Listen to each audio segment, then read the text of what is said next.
and recording in progress. And we immediately went into a consultation process with the public, which lasted until about March time. And since then, communications with Dorset Council have been very fraught, which I'll come to later. But just in essence, this plan has a 17-year timescale from 2022, from the beginning of this year to the end of 2038. I'm getting quite a delay here when I try and progress my slides, I'm afraid. In fact, they're not moving on at all. Are we going to be beset by gremlins today, Rob? What have you done to annoy the gods? It's not my end this time. Oh, there we are. Okay. So the local plan is the fundamental planning tool which is used by local government. It defines the housing allocations, it defines the workspace. It says quite a lot about infrastructure.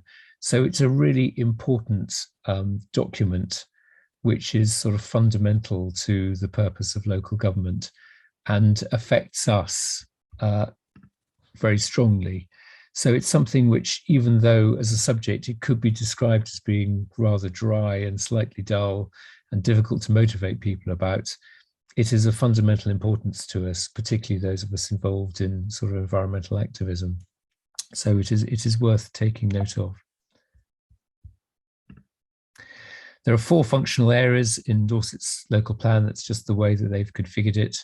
And the Purbeck area is in the so-called southeast region, which actually includes the areas around the BCP area. And therefore, it's probably the most diverse region of all. And it's not a particularly comfortable set of areas, I would have said.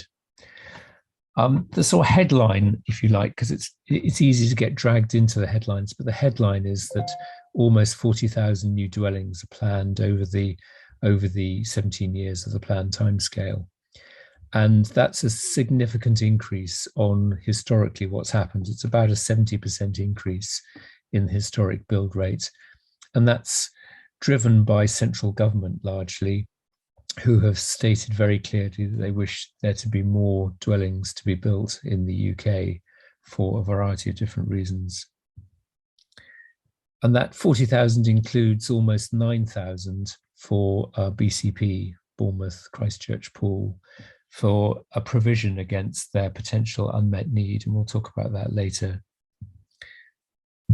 The plan says that it's underpinned by the Climate and Ecological Emergency Strategy. That's Dorset Council's own CEES. But in practice, there are very few links between the two. And that's one of the fundamental problems with the plan, that you've got something which is essential to the delivery of a climate and ecological emergency strategy, and yet is horribly disconnected to it. And therefore, if you're trying to reduce journey times and emissions and increase renewable energy, etc., it's very hard to do that without implementing it through the local plan. And there's very poor links really between the two documents. And when the plan was first sent out, the draft plan in January of last year, it was still awaiting much fundamental evidence that underwrites the plan. And again, it's quite difficult to comment on aspects of the plan if you haven't got the fundamental evidence. In fact, it's very difficult to put a plan together unless you've got the fundamental evidence there in the first place. So it's a serious deficiency of the plan process itself. The plan contains a number of these sorts of diagrams, which sort of are illustrative of the different areas. And I've just put up the one covering the Purbeck area, which shows those housing developments in Swanage and around Wool. These are sort of major developments, and there's no means all the comprehensive developments. And in Purbeck, you have a Purbeck plan itself, which is currently going through the process, and that has much more detail. And the relationship between the Purbeck plan and the local plan is also something which is quite complicated. And Peter Boyer can tell you a lot more about it than I can. I'm going to skip that slide. So why are we campaigning against the plan? Well, many organisations looked in detail at the plan and put in comments during the consultation process, many of which were between neutral and extremely negative to aspects of the plan. But for us, what was being recommended was a massive overdevelopment compared with the historic build rate. And that has significant consequences for our landscape, for our ecology, for the environment, for many aspects which are of great importance to us in Dorset. And that obviously has to be balanced against the really important need for housing to sustain, the people of Dorset. And we'll come back to that balance, because this is not just about, it's very easy to describe our campaign in negative terms as just being anti-developments, and that's really not what it's about at all. It's about serving the people of Dorset and building the right things in the right places. But it is nevertheless a massive overdevelopment. And that overdevelopment risks grave damage to the environment, the landscape, the character of the county, the archaeology, the historical perspective. I mean, many aspects which are very important. And we'll come on to describe that in a bit more detail. We felt that it did not serve the people of Dorset very well. There's very little emphasis on truly affordable housing, which is one of the key concerns for the people of Dorset. Social housing lists, which are relatively high in Dorset, are hardly addressed at all in the local plan. And affordable rent, which is so important for young people setting out in jobs, is again hardly concerned. So this is a document which doesn't really seem to serve the main concerns and needs of the people of Dorset, only in name only. And it's, as we briefly described, incompatible with Dorset Council's own climate and ecological emergency strategy. In fact, in the initial consultation, piece of work done by CPRE, 92% of the people represented in the consultation rejected the development strategy at the heart of the plan. That is a huge vote of no confidence in the local plan, and something which we still haven't had a proper answer back from Dorset Council. So just to dig a little bit into just a few things here to give you a little bit more of a flavour. This is what's published in the plan about the breakdown of the sites of the new dwellings on the plan period. And so you can see that it's quite complex to get into, and a number of these categories appear to be overlapping. Ex-ante planning permissions, that's planning permissions already granted. Supply of unconsented allocations, local plan, those are some major developments which are identified in the local plan. Then there's smaller sites and major uncontested sites. There's minor sites, sites identified in neighbourhood plans, and uncontested rural exception sites, which add up to the total. And then they also put some aspirational. There are 3 other very big areas in there, can't remember which they are now, but are ones which have the potential to appear in the full plan later on. So what they're trying to do is to supply sufficient to meet the requirements under the government guidelines, and have an extra supply beyond that to account for what may happen in the when the plan shakes down before it is properly brought into being. So right housing in the right places. If you look at the housing sites that are identified specifically in the plan, these tend to be the larger sites by the 4 areas: Western, Northern, Central and Southeastern Dorset. And then you look at the total house sites, the sites which are on greenfield sites within the AONB and within the green belt. You get a little bit of a feeling for the location of those sites. And what's really quite stunning is that 91% of them are in greenfield locations. So by far the majority. And 13% of them are in an area of outstanding attributee in the south and around the west into the north. And 14% of the houses are in green belt locations, which should be exempt from planning. In fact, in southeastern Dorset, almost 50%. And if you exclude the Purbeck part, which is really a rural part, you know, it's a very significant, well over 50% of all that area around the BCP conurbation. And to many of us, you know, that there is a reason for having a green belt. It is to prevent urban sprawl. It's to preserve environmental corridors. It's really an essential part of, you know, a mature planned area, and shouldn't be so easily disregarded. And in fact, there are supposed to be exceptional circumstances before you can go into those areas, which appear to be very easy for councils to get around at the moment, which is really extremely disappointing. I just want to emphasise one of the points you made is that currently in Purbeck, it's getting worse, the affordable housing, and young people are leaving or unable to live here.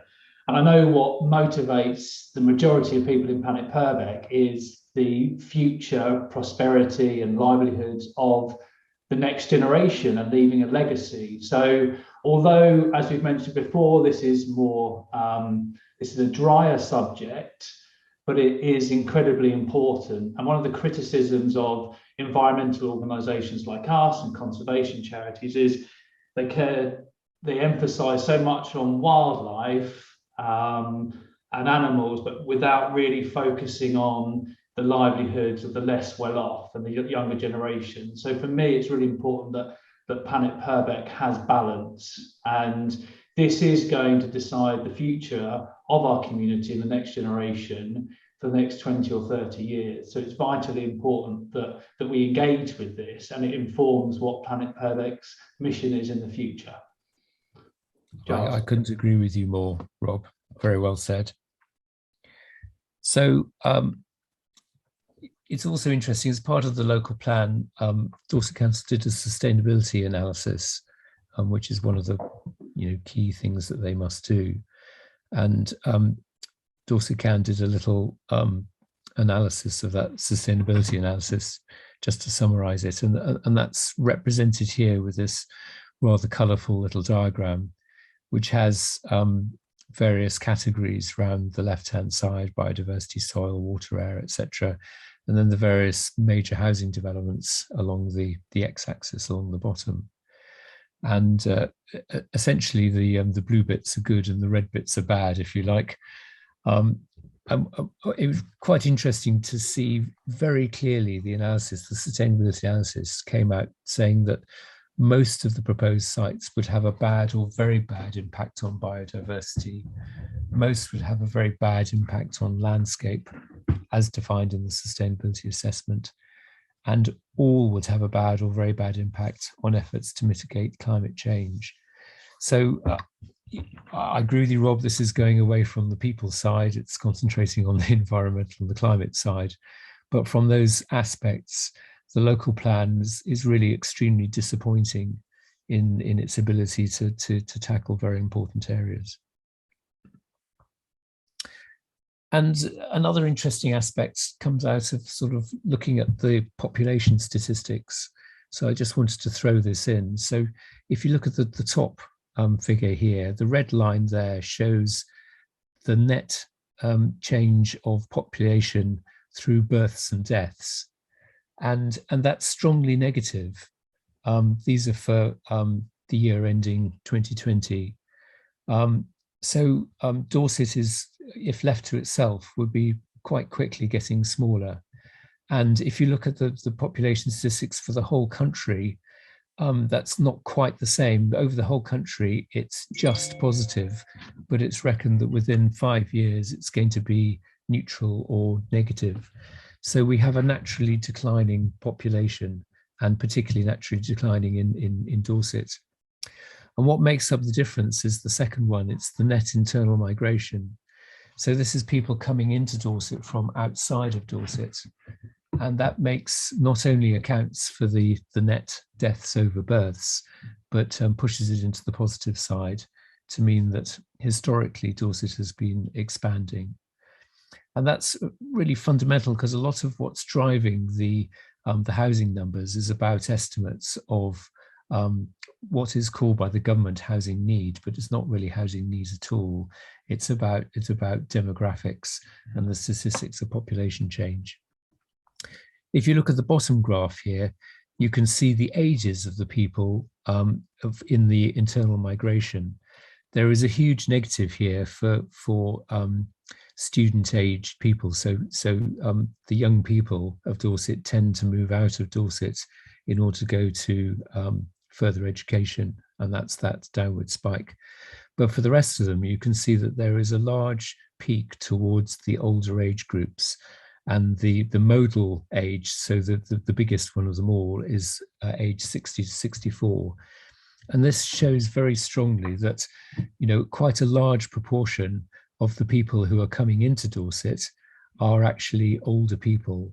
And that drives, problems with care and support for those people, and lack of employment. So there are all sorts of consequences of that. We have a very unusual rural county with a declining population and a lot of people coming in from outside who are older. And so what's happening is that a lot of the development in the local plan is serving these people coming in from outside Dorset and not necessarily serving the people who are in Dorset. And that's a balance which really we felt needed to be changed. That's the evidence for it. So what changes are we seeking in the local plan? Put this in sort of 4 categories. Firstly, we would like to have the right houses in the right places, which sounds very glib. And I want to stress this is not, that the headline is not about reducing the number of houses. It's about building the right places, right houses to support the people of Dorset and not just the people coming in from outside. So we'd like to go back to a sustainable build rate, which is around about 1,300 dwellings per year. That's the historical build rate over the last 5 to 10 years. We know that's achievable through the developers, and that though that is a significant reduction, we feel that would put much less pressure on green belt and locally valued greenfield sites, AONB, and therefore the risk of damage to the environment and the risk of damage to our area would be massively reduced. We'd like to see a much more significant move to brownfield sites. Now, there is a brownfield register which Dorset Council publishes. You can find it on their website, but there are many more sites on there which are potential brownfield sites. So if you reduce the target bit and you concentrate more on brownfield sites, you can avoid a lot of the damage and go much more towards the environmental recovery that we'd like to see. But more than that, we'd also like, we feel that would actually support better the people of Dorset. So many people want to have homes which are close to employment, which are close to transport routes, perhaps support rural communities to maintain them, to make them viable. And that's a better way of trying to judge the location of housing, rather than just endlessly building over greenfield sites on the edge of towns. We'd like to prioritise local people more, as I've described, more truly affordable housing, as Rob has described, and provision for social housing, probably through community land trusts. There's a lot of talk about sustainable developments near villages rather than near towns. So a number of rural villages are slowly dying and needs to have a certain amount of development to keep them viable. But that development needs to be of a form that those houses are available to the children and the adults of people living in those villages, which support the rural jobs in that area, and not necessarily people using them as second homes. So, it's a different emphasis to be able to account for the needs of the people of Dorset. And then, something which Colette is very big on, this business of second homes, short-term rentals, and the impact that has on housing prices in some of the areas of Dorset, particularly in Purbeck, of course. We'd all like to protect the environment. We'd like to see So we would like to see more careful use of true net environmental benefit. And there's a whole series of issues about SANG, which is where you substitute a loss of environment in one area for a potential gain in another area. And the potential for misuse of those types of swapping mechanisms is again very worrying. We'd like to see nature recovery of spoilt areas, and we'd like to see environmental corridors. I mean, one of the things that Dorset Can is trying to do is about the Great Big Dorset Hedge campaign. Hedges are extremely important environmental corridors which link areas together. And I guess one of the key aspects of research over the last 10 years or so has been how it's not just having isolated areas of environmental land, it's how those areas are connected together, which is crucially important to their long-term sustainability. And then the climate strategy aspects, building standards. I mean, building standards are improving, but they're still much lower than they need to be.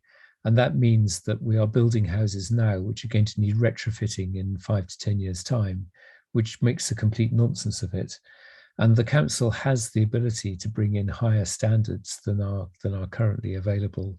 So why do they not use that power in order to ensure that is the case?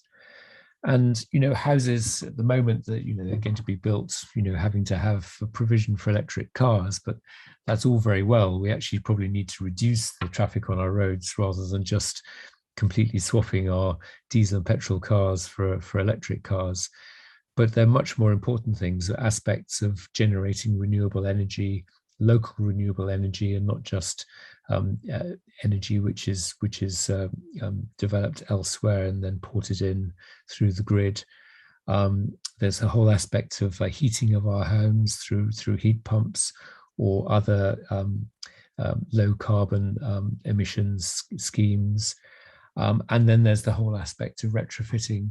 You know, it's not just about new houses. There is a massive elephant in the room about trying to make the housing stock that we currently have more sustainable so that its emissions are much lower into the future. And these are all things which could and should be addressed in the local plan and are sadly absent in most of it. So we have an alliance, and as I said, we've been very, very pleased with the support that we've had.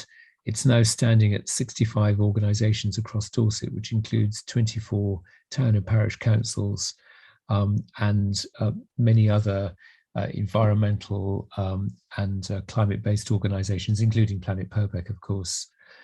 And these people who are represented by those organisations now account for over 110,000 people, which is over 30% of the population of Dorset. Now, this is not a counting game because we have no rights to representation. However many people we say are supporting us doesn't necessarily give us any chance to communicate with Dorset Council, any influence over the local plan. But nevertheless, I think it is now recognised it is a substantial proportion of the population who are now represented by the Alliance in the Dorset Deserves campaign. And I think that reflects a number of things. It reflects, you know, Dorset Council's lack of communication, lack of ability to pull people with them. But it also is fairly damning about the DAWPTC. I don't think that acronym is quite right, but the agglomeration of town and parish councils. And the organisation there is supposed to be supporting town and parish councils to have a voice in Dorset Council. And, you know, it appears that, you know, if they were doing their job properly, we wouldn't need to have a Dorset Deserves Better campaign.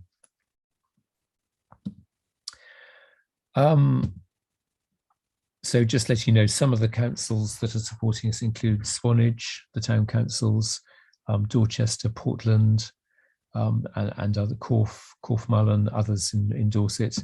And just to let you know of the parish councils which are in Purbeck, which are supporting us, including Arne, Broadmain, Church Knoll, Langdon Matravers, Studland and Worth Matravers. Now that's not comprehensive and that's not all of them. And our very small team has not had a chance to go and individually talk to every single of the 190 town and parish councils around Dorset. Some have rejected, some said they won't support us, some said they like what they do but don't feel they can co-sign the letter to Spencer Flower. But we have nevertheless many that have agreed to support us, which is very heartwarming. And our essential request to the Alliance members has been pretty mild. What we've asked them to do is to support the campaign in general, so publicly say that they're supporting the campaign, and to co-sign an open letter that we sent to Spencer Flower, who is the leader of Dorset Council, on the 17th of January of this year. So that's all we've asked them to do at the moment, but we have the potential to ask them to support the campaign in more material ways, on specific campaigns or writing letters or whatever, when we manage to get into a significant conversation with Dorset Council. Rob, how am I doing for time? You're on mute, I think. Yeah, you've had 25 minutes, but it hasn't felt, it hasn't felt long. It's been really packed with useful information. Okay, I'm just going to... 20 minutes left, but I also want to give time for Peter and Ian to give us the kind of hyper-local perspective. And then have questions. Okay. Well, I'll go through the rest fairly quickly. I think there are some important things that have happened since January, and I just wanted to mention some of them. So this is a little bit of a chronological order, just as an aid memoir to myself. So we launched the campaign officially in the middle of January, and almost immediately we got a statement from Spencer Flower, leader of the council, who agreed with us that the local plan was not right for Dorset and that it tended to chase housing targets and was not good at serving the people of Dorset. So he was undermining his own plan at that stage. I mean, we were very encouraged by what he said, because that was quite big of him to say that. He sought some alternatives, and he sought to recognise the CES. And what he said he wanted to do was to delay the campaign, delay the local plan by 2 years, and to negotiate with central government to get a special, for Dorset to be a council to try out a new way of doing local plans. And that in order to do that and have the 2-year delay, they would need dispensation from some of the elements of the NPPF, which is the structure which defines what's required in the local plan, in particular the 5-year housing supply, which is really important. So after that, we know that Spencer Flowers met with Michael Gove and the Housing Minister and others in government, trying to get that delay and an exemption from the regulations. Meanwhile, the plans themselves have been going out of date. They're all technically out of date, the existing plans, and that means that you end up with a presumption towards development, which is effectively a swing towards the developers, which is very dangerous. So we then sent another letter to Spencer Flower back in March. We requested a timetable and scope for the new plan. We highlighted our concerns over the risk of preemptive development, and asked him what he was doing about that. And we requested some proper public engagement with the DDB campaign. And we had no response to that letter. And we followed that up with a number of questions, a full council meeting, which I attended and gave a statement. And Spencer Flower responded verbally, saying that he didn't want to compromise the negotiations with central government. So his scheme really was say, we'll talk to you fine, but not until we finish talking to central government. Really a way of keeping us at arm's length. So some other things happening in the background, which are significant. So in March, we had some guidance from Natural England about nutrient neutrality. Now, this is really important. This affects the nitrogen and phosphates which go into through the land, into the rivers, from both farming, primarily from farming and land use, but also from the output from housing developments, so wastewater and sewerage. And that's guidance has changed, and that's had a very significant effect. Basically, all developments which go into Poole Harbour, which have not started, even if they have planning permission, have now been stalled until it's understood exactly what the consequences of that guidance will be, and I guess ultimately whether there'll be suitable mitigation against those nutrients. So essentially, any new housing developments need to be neutral in terms of the nutrients, and that's going to either cost a lot of money to remove them, or what's currently being talked about is various types of offsetting, which is again quite dangerous. But that is significant, particularly for Purbeck. And just recently, in the last couple of weeks, a report came out of Dorset Council about the 5-year housing supply and the impacts of nutrient neutrality, and it's basically shot a hole in it. They have only about 20% of the housing required to meet the 5-year housing supply, and that means they're in contravention of the standard methodology of the rules, and that can lead to severe consequences. So watch the space on that front. At the beginning of April, the government published its British energy strategy, which many of us felt was really very disappointing. It's a response to the huge surge in energy prices and the consequences for cost of living. There was a lot in there about offshore wind, which is good, but it's going to take years, if not decades, to come about. There was unfortunately quite a lot about oil and gas in there, and also about support for nuclear, which sort of doesn't make much economic sense these days. And what was really telling was how little there was on retrofitting to save money on energy costs, on onshore wind, which had clearly proved to be quite controversial within the Conservative Party in particular, and things like rooftop solar, which are really just an obvious thing that we should be doing to generate more energy locally in already brownfield locations, which will reduce our energy burden. So really a very disappointing plan, which doesn't support us really in what we're trying to do with the local plan. There's also in May came out the Levelling Up and Regeneration Bill. This has been a long time in coming. This is Michael Gove and his department. So there was a previous housing minister who had put together a plan to reform the whole of the planning process. That was highly controversial, and in the Cheshire and Amersham by-election, which the Conservatives lost, it was very clear that that had a significant influence on people, and immediately caused a sort of stop on progress. Michael Gove took it on in his department. So this was the first time that we've got a chance to really see the white paper and the legislation that's now currently going through Parliament, and what that means in terms of planning, because even though it's called Levelling Up, a lot of it in fact is about planning. And again, we're still trying to work out what the consequences of that, but the headlines are that it appears to be quite a significant power grab by central government over local government in terms of its influence over planning.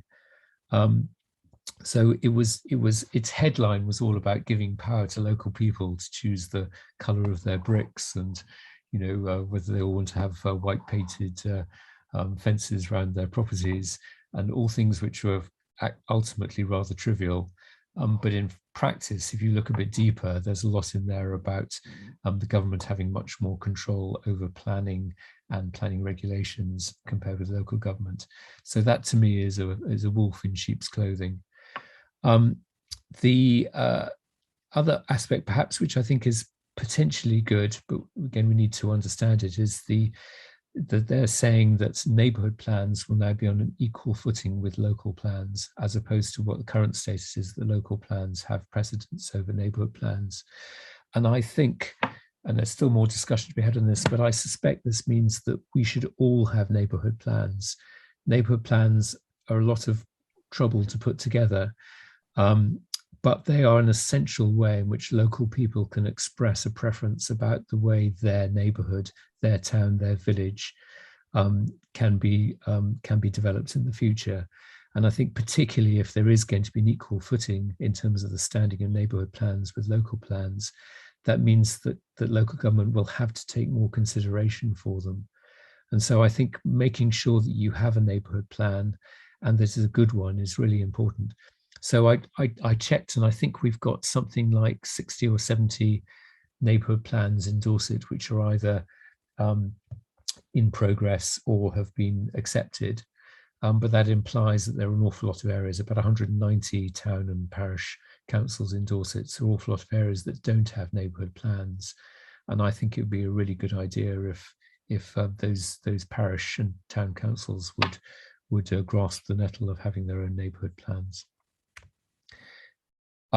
There was a Dorset Council did a planning meeting with the town and parish councils. It was a closed meeting. I tried to get to it and I was refused entrance. Giles, just to let you know, it's time to wrap up. It's time to wrap up. Yeah. Okay, fine. So anyway, little listening went on and nothing more very much on the planning timetable. And we've since then had some discussions with Spencer Flower. Just very quickly, it looks like the provision for BCP's unmet need will not be required. So that reduces the housing requirement by 8.8 thousand, which is good. Spencer Flower has said that his position with central government should be known by the end of July, but we've had promises on timescale like that beforehand. There has been 135k that's been released to do with the local plan, potentially for garden village development at north of Dorchester. We're seeking confirmation on that. And we still don't have anything from Dorset Council on the timetable for the analysis. And there's a council meeting, next meeting will bring it up. This I'll put into the slides, which you can see afterwards. This is the only thing we've had recently about Dorset Council's timetable. We are here at this point. We're still waiting some of the evidence to come through, which is the Weymouth Town flood risk. They've got here submission somewhere in the last quarter of this year and first quarter of next year. This is not a plan which is a 2-year delay. This is a sticking to the original plan. And there's nothing in here which says they'll go to the second consultation, which they need to do. So there's lots of questions about the plan progress which need addressing. Giles, can you just flick back to that timetable, just 1 minute, please? Sure. And there's some stuff on the right-hand side about the Purbeck local plan. Yeah. Okay, thank you. And then going forwards, lots of things that we'd like to do. I think one of the perhaps most positive things like to do would be to be on the front foot rather than always reacting to Dorset Council. And we'd like to pick out a small number of policies which we think may be inadequate in the revised plan. And if we could develop those as alternative policies, which we have already thought through and could present to Dorset Council, that's something which we think has the ability to impact the local plan. So that's something I'm discussing with Peter Boyer and others, and some in Planet Purbeck, for instance, about the primary ownership. So that's it. I'm sorry I've gone a bit over time. It's always too difficult when you're close to these subjects to get over enthusiastic about them. But I hope that's been useful, and I hope we've still got some time for discussion. Thank you, Rob. Thank you very much. Yeah, we'll go to 11 and we'll include Ian and Peter in that. Yeah, thank you so much. Let's do the jazz hands. Let's get our hands moving after all that listening. Yeah, thank you, Giles, for all of the late nights, evenings and weekends you put into this. It's great to see it having so much success. I mean, 65 organisations, 24 town and parish councils, 30% of the population of Dorset County is significant. So congratulations with that. And I've just made a few kind of headlines. I think, if Planet Purbeck can be part of the solution of reducing pollution into Poole Harbour, we know what a problem that is locally. It's got to the point now where the local fishermen can't harvest the shellfish in there because they're too toxic. And also, if we can play a role in creating more clean energy within Dorset and become more energy self-sufficient. We know, given the current global context, how important that is for the future generations, and crucially, help create more affordable homes for future generations. And if being part of this campaign achieves all of that, then that's a wonderful legacy for Dorset and for Planet Purbeck. I noticed the schedule. We're quite busy on kind of funding and governance and particularly the festival at the moment. But I think it's important we keep this all on our radar and then we pick it up fully kind of the end of September and October when it's due to be submitted, and we'll kind of reorientate our time and energy in towards this, Giles, and whatever you need. I think before I bring in Peter and Ian, it's just a question like, what can the people here that are going to go back to their community groups and friends and family and networks, what can they do at an absolute minimum to kind of engage with this, and what can they do at kind of a medium and then higher level in terms of engagement? Because it's always important to leave some actions for people to take away with. Giles.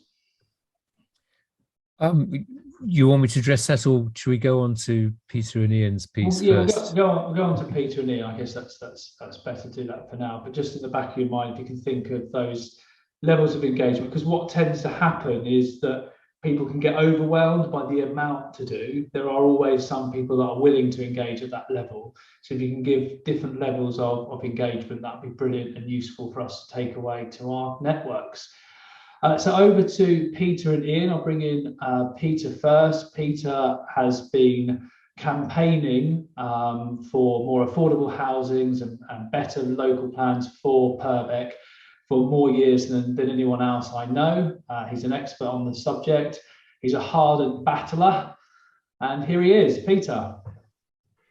Thanks so much, very much, Rob. And thank you, Giles, for your presentation. First of all, I think it would be very helpful if we could try as far as possible not to refer this subject as dry. This subject is extremely important. It will have impacts on the lives of not only ourselves, but also those who come after us. When you look at Purbeck in particular, you have to sort of go through the analysis of thinking, why is it as it is? And the answer is twofold. One, because of the designations that are there, and two is because of the nature of land ownership. And I would argue that the planning process is threatening both of those, and it's threatening them because of the pressures of wealth, apparently wealth creation associated with market mechanisms for planning as opposed to a rule-based system. And as you know, I'm a parish councillor, and I represent also the Dorset branch of the Campaign to Protect Rural England, which has been renamed as the Countryside Charity. And they believe very strongly in a rules-based system. And a rules-based system will give you the ability to control the market. You mentioned about the problems in Swanage with second homes, and I thought this meeting was going to largely discuss that. However, the only solutions that you can have to second homes would be to impact upon the market mechanism. That in itself is a political process which some may want to shy away from, but we cannot get away from the fact that this planning issue is actually part of a political context. And whilst we are not, certainly speaking from CPRE, a political body, we do operate in the political context. And one of the ways in which we can engage, back to your question, Rob, is to use those representative mechanisms through parish and town council, through Dorset Council, and also through organisations that have the ability to have the ears of ministers. Perhaps there's not so many ministers around for the time being. And I would suggest that members would be able to engage in those different levels. But as you said earlier, there is a question of enthusiasm over what is a very detailed and legalistic process. A couple of more points just before I finish. On the 19th of July, there's the public hearing of the last piece in the Dorset Local Plan.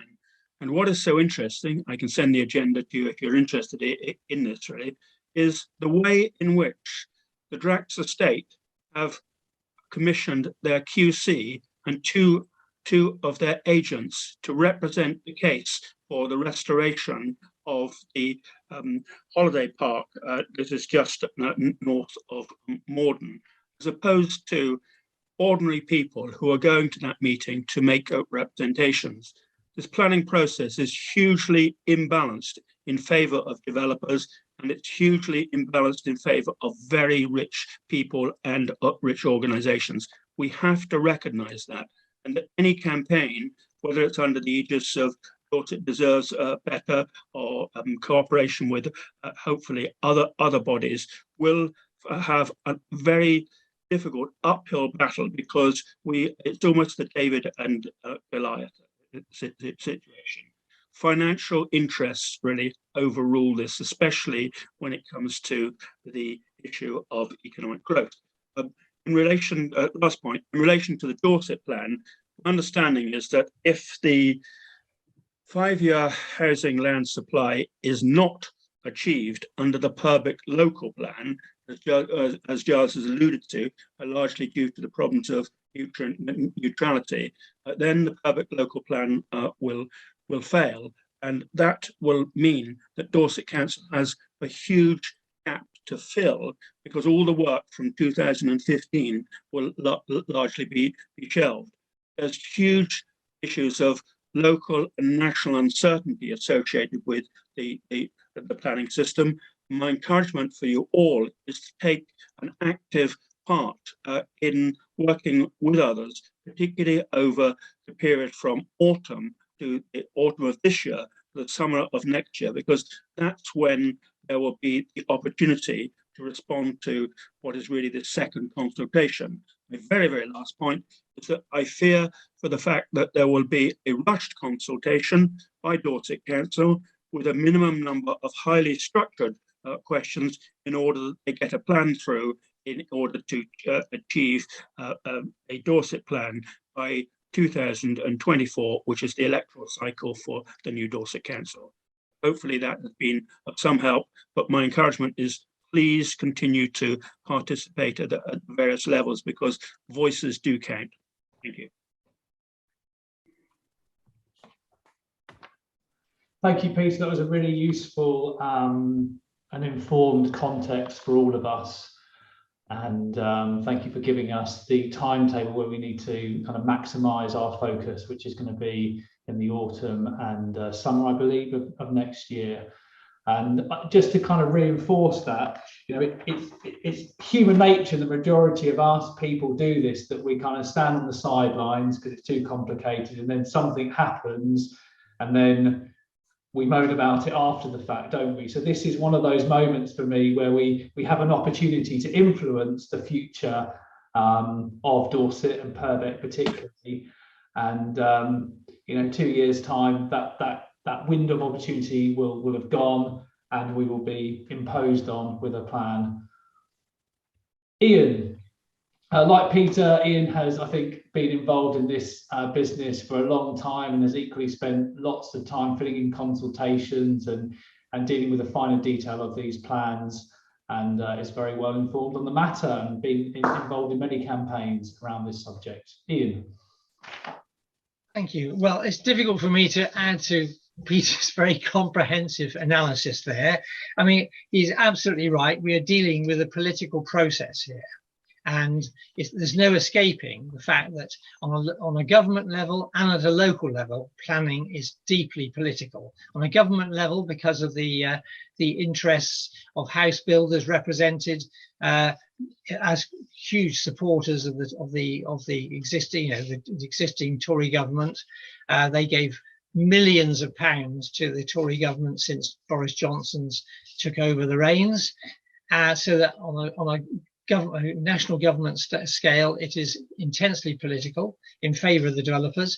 On a local scale, it's similarly in Dorset, you have huge landowners with huge pockets and a lot of power in terms of representation, who will be looking to gain huge amounts of money from releasing relatively small amounts of their land for development. I mean, it's what?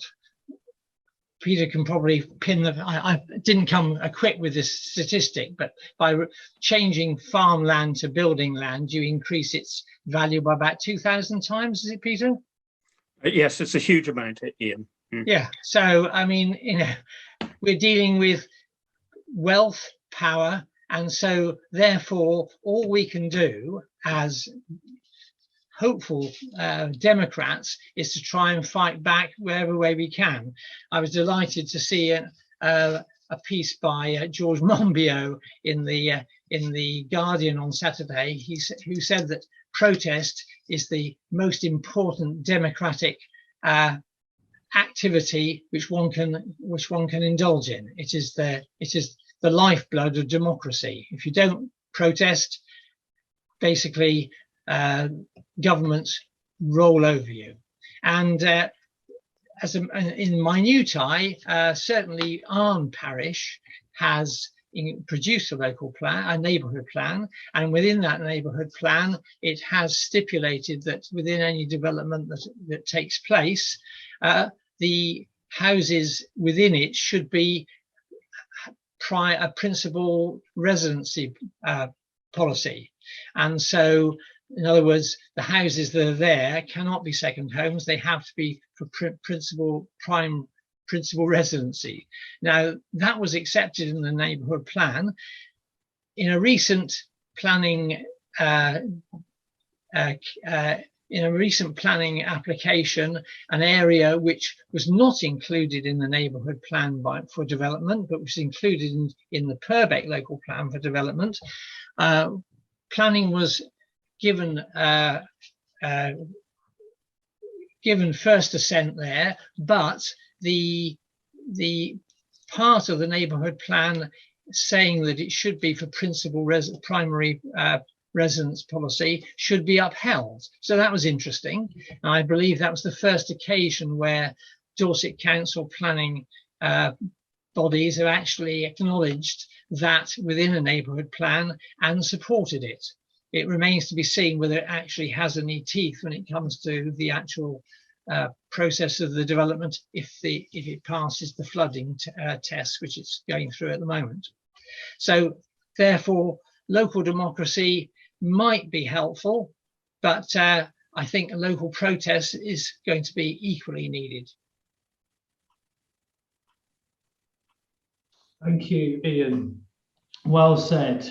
And just to pick up on the issue around politics, and just to kind of be clear, you know, from what I see Planet Purbeck's attitude to be around politics is we're not lazy in a kind of tribal way and kind of deliberately anger people of different political persuasions. So I don't like in any Planet Purbeck room kind of lazy bashing of the Tories or Labour or Lib Dems or Greens, because it doesn't really get us anywhere. And recognising that Purbeck is a majority Conservative constituency, and I've looked at the graph and it's been steadily going up, and it, you know, last general election it was 60% of the electorate voted Conservative, and I've been involved in Swanage community housing, which has been supported by 3 local Conservative councillors, and 2 local Conservative councillors were opposing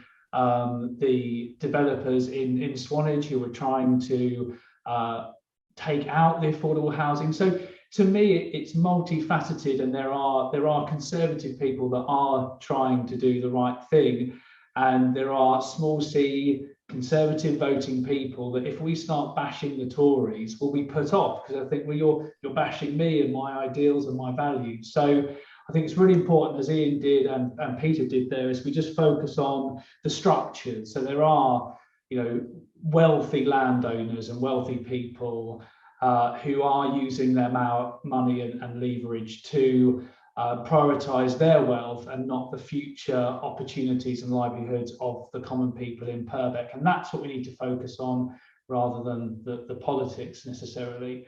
That's my take on it anyway. So let's open it out to the floor then. Thank you all presenters for that. Who would like to go first with some questions?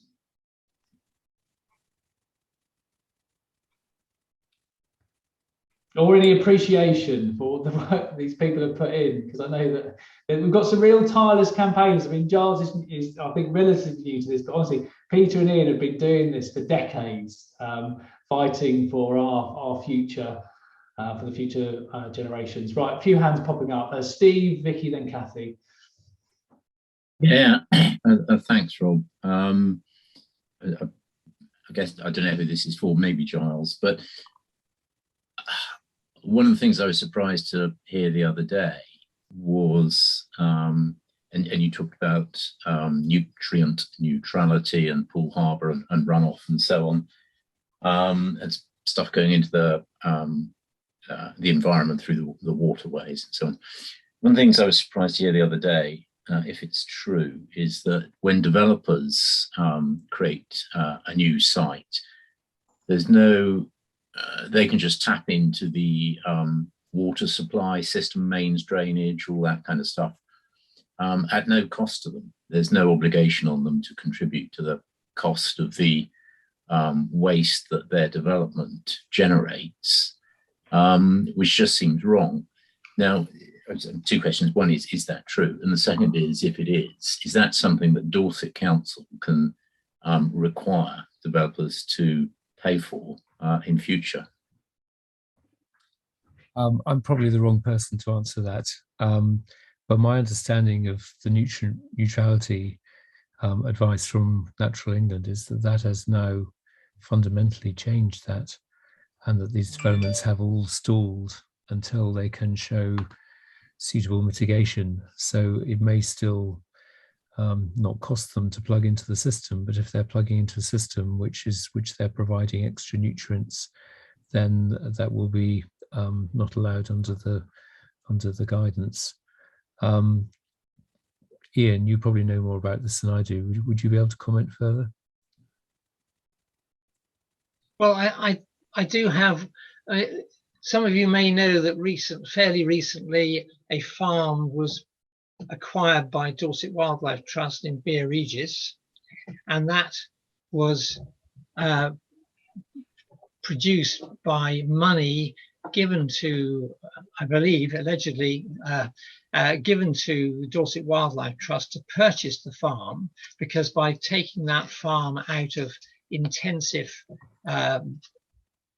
I think it was beef production, but certainly there were a lot of chemical inputs on that land, and a lot of resulting effluent from that farm going into Poole Harbour, and the removal of that effluent actually offset the building of many houses in the Poole Harbour catchment on the BCP side. In other words, it was an offset arranged by BCP to offset the nitrogen enrichment produced by developments which had already taken place. Now, two things. I was quite surprised that one farm could offset that many houses, because that just gives you an indication of just how serious the agricultural part of nitrogen and phosphorus enrichment of Poole Harbour is. But it's also a mechanism which no doubt will be attempted again if housing development is allowed. I'd like to hear what Peter had to say on some of the points that were raised by Steve, because that's, I make a particular contribution there. I'm just aware of the time, and we're gonna finish about 5 past, like 5 minutes after, just to include other questions. So if it's all right with Peter, I want to move to Vicky and Kathy, just so we can get some more questions in. I think we've had that question answered. Vicky, Kathy. Yeah, it's a really quick question for Giles. Actually, just when you were talking about the alliance, you mentioned the different town and parish councils that had signed up. You didn't mention Wareham as being signed up. I just wondered if they'd actually refused, or if there was any response from them to the DDB campaign alliance. I can't remember the exact response, but they have said no. I think it was that they said that they supported in principle what we're doing, but weren't prepared to co-sign the letter. I'll get back. But they were one of the ones that we were hoping that would have supported us. Okay, so if we do from the sustainable Wareham point of view, it might be worth us trying to see if we can change their minds. Yeah, one of the things I remember about Wareham is that they have very little allocation of new houses in the draft local plan. So they felt that the campaign that we were launching wasn't particularly relevant to them because they were already okay. So I guess they were taking a very localized view and not a county-wide view of the issue. Okay, thank you. Thank you, Vicky. As a matter of interest, Arne Parish Council attempted the same parochial approach, and I pointed out that all the traffic was still going to be coming through Arne, and it will still be going through Wareham as well. So, thank you, Ian. Thank you, Ian. Paula, was that a hand when you put your pen up like that to comment on Wareham? No, okay, fine. Kathy. Yes, mine was just wasn't a question. It was really just to say that I had been very pleased to see that Worth Matravers Parish Council had supported Dorset Deserves Better, and I'm inspired to sort myself out with Sustainable Worth and get it using your slides. I'm sure that I can get support from us as well. Thank you. I just thought Giles's smile just increased as you were talking, Kathy, and that's just music to his ears. Like, the more people we can create mini little ambassadors to use Giles's presentation and go into their community groups and repeat what he said, that's a movement, isn't it? And that's what we need. So thank you in advance for doing that, Kathy. Peter, any further comments? My understanding about the nutrient neutrality and the question that was asked is that the parameters are largely set by central government, particularly through DEFRA and Natural England. Quite frankly, I cannot see the current situation whereby the latest guidance from Natural England will continue. So great is the supply pressure for house building that I think that there will have to be movement on that. At a local level, it is most concerning the example that Ian has raised over the farm at Beer Regis. One thing that we could all do in all of our organisations is look in a focused way at this whole concept of offsetting, because it's one of these good ideas. Harm is created through pollution, damage to the environment in one area, and then you look at another area so that you can enhance that. And quite frankly, it is a nonsense. The whole idea of offsetting something that has been fundamentally and irretrievably harmed it's conceptually flawed, but it's being driven by the desire to actually get a result. And my plea to you all is to think very seriously about how we can actually avoid this harm. In the case of Poole Harbour, it basically means not building houses that will contribute to the pollution of Poole Harbour, as opposed to actually enticing financially bodies such as Dorset Wildlife Trust to do things that they consider to be good. And it is a difficult balance, but my whole issue is around offsetting, because it's not what it appears to be. You're not replacing what you've lost. And for Purbeck, that is a huge issue, because I mentioned right at the beginning the importance of designation and land ownership. The pressure on landowners to swap their land or take it out of production is actually huge. So please watch this space over offsetting. Well said, Peter. You can see that was a very popular point there. There's lots of affirmation there from the rest of the group. Thank you. I'm going to close things now. I just want to thank Giles and Peter for their contributions, and all of you for showing up. This is really important. And I'd just like to finish by saying just kind of the key points, really, recollection of that. So reducing pollution into Poole Harbour, creating more clean energy and more sustainable energy, more affordable homes for future generations and for young working people here in Dorset, and also protecting and enhancing wildlife and biodiversity. That is what's at stake here with the Dorset Deserves Better campaign. And for me, I think sometimes in Planet Purbeck, we can kind of hold hands and look up to stars and think, what are we meant to be doing? Who are we about? We've got something really tangible and meaty to get stuck into.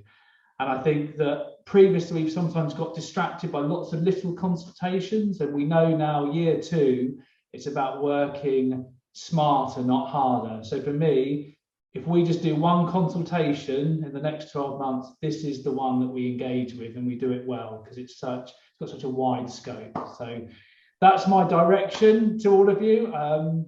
Do we have some thumbs up for that, or some jazz hands? Brilliant. Okay, so working smarter. Let's back the Dorset Deserves Better campaign. You know the experts to contact if you want any further information. They are Giles, Peter, and Ian. Giles will circulate this presentation, and I will circulate this recording. Let's do a quick whip round, as we like to do in Planet Purbeck, with checkouts and appreciations. All unmute, so we can do it nice and quickly. We're going to go Luke and Emma, Ian, Greg, Steve, Peter, Vicky, Kathy, Giles, Doug, Paula, and then Helen.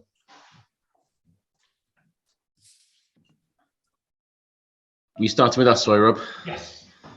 Yeah. Nice quick. Oh no, yeah, fantastic work. All, thank you very much indeed. Brilliant content. Yeah, a lot to be thinking about, and I like the clarity that it covers everything that we're about, and that's what we should be focusing on in any way that we can, in terms of a consultation, in amongst other bits that we're doing. Yeah, fully behind it. Need to speak to Helen about what happens in Corfe though, so that's a separate conversation. Thank you, Emma. Super, Luke. Great to have your support. Yeah, so I've just written down your email, Giles. If it's all right, I'll drop you an email after this. Just a few more questions about sort of what, our support and what we can do. So yeah, really good presentation. Thank you very much. Thank you, Emma. Ian. You're on mute, Ian. I've obviously listened to Peter and Giles before, but it's always a pleasure. I learn something new every time. So great. And I guess we now return to the. I perhaps badly phrase my comments on what's going on in central government at the moment. Essentially, I see the serious business of government reduced to a sort of circus, and I decline to be entertained by it. It looks like we've got a fresh crop coming in. Greg. I quite echo Ian's comments, actually. Yeah, it's very informative. I was glad to hear that, you're not just blanket anti-development, because we do have housing concerns, obviously, in this area.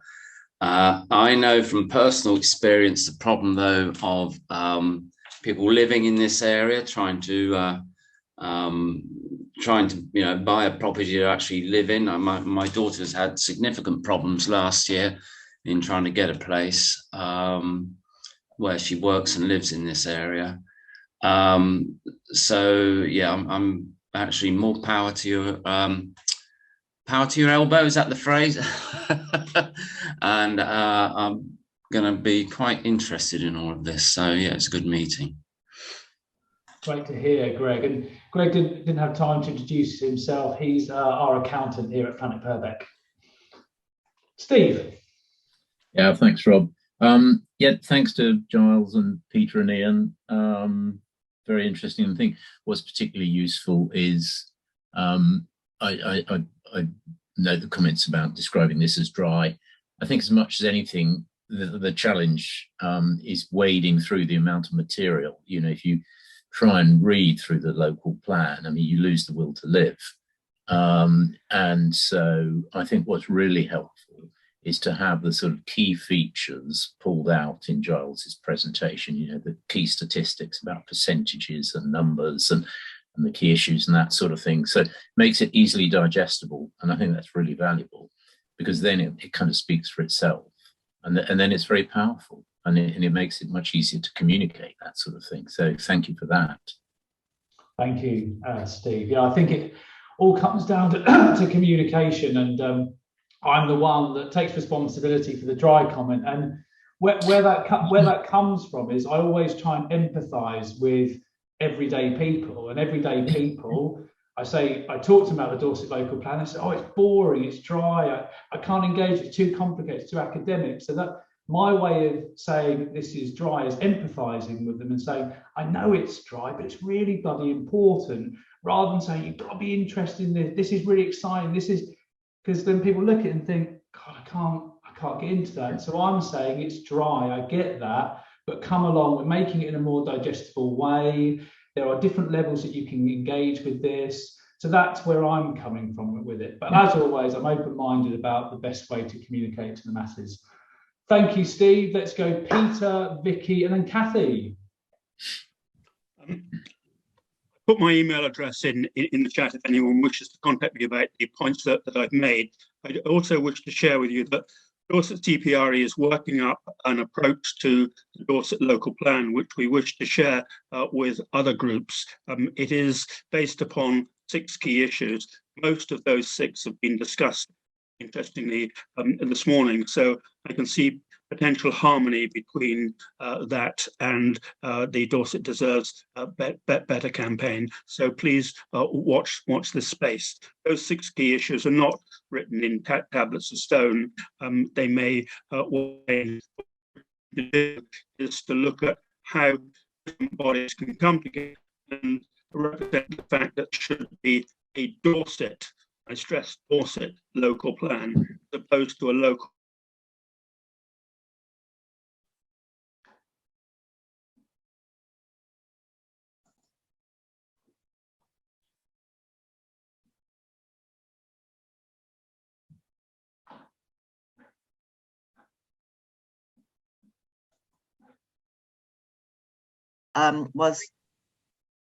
was that Giles was discussing nature recovery, and I was thinking that might be a much better term than rewilding for many people, because so many people seem so negative when rewilding gets mentioned. So that's just a little pointer for me. And also I was thinking about second homeowners, and I mean, I'm with everybody else that we shouldn't be having second homes, but I've got to, especially in Worth, talk to people who are second homeowners and who are developing into moving down here, and that's an interesting problem for me. So yeah, that's it. Oh, but really great, thank you.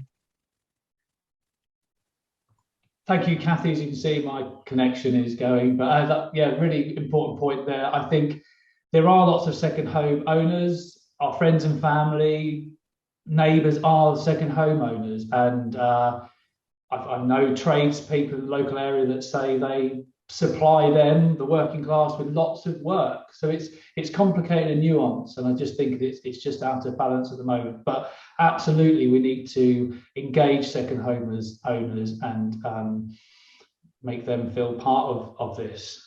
Giles, as you know, we'll finish with Giles. Doug, Paula, and then Helen, and then Giles. So yeah, thanks ever so much to all the speakers. Very interesting. Sort of tough subject for me to get my my head around. So thanks for explaining things.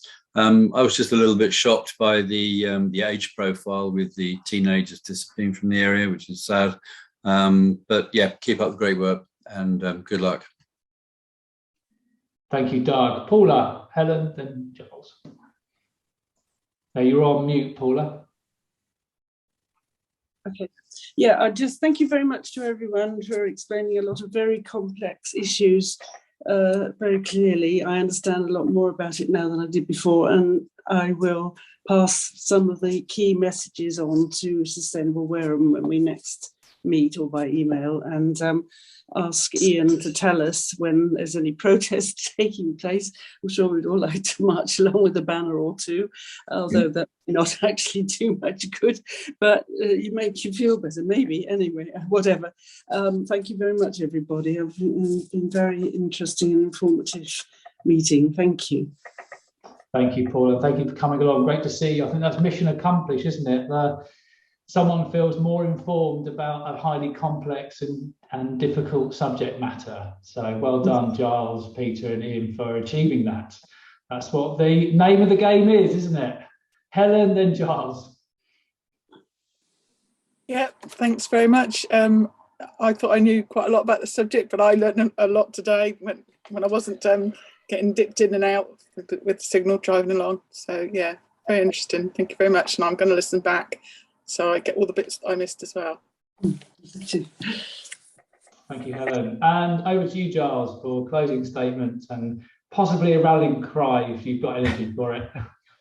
So thank you very much indeed, everybody, for surviving and going a bit beyond what the original timing was. I mean, it is really helpful for me to have the opportunity to present this to a group like you as well, because every time I do that, you know, it forces me to go back and refresh myself and to understand and to try and communicate the issues in a better way. So it's been very useful for me too. One of the things I was just going to say, well, two things I think to finish off. Firstly, I am delighted by any support we can have.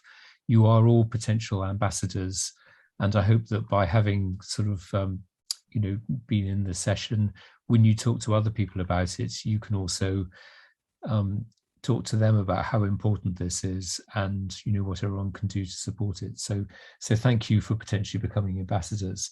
And the one rallying cry I'd say is I always try and do it in a positive way. You know, it's very easy to be very negative about Dorset Council. You got this wrong, we don't like that, etc., etc.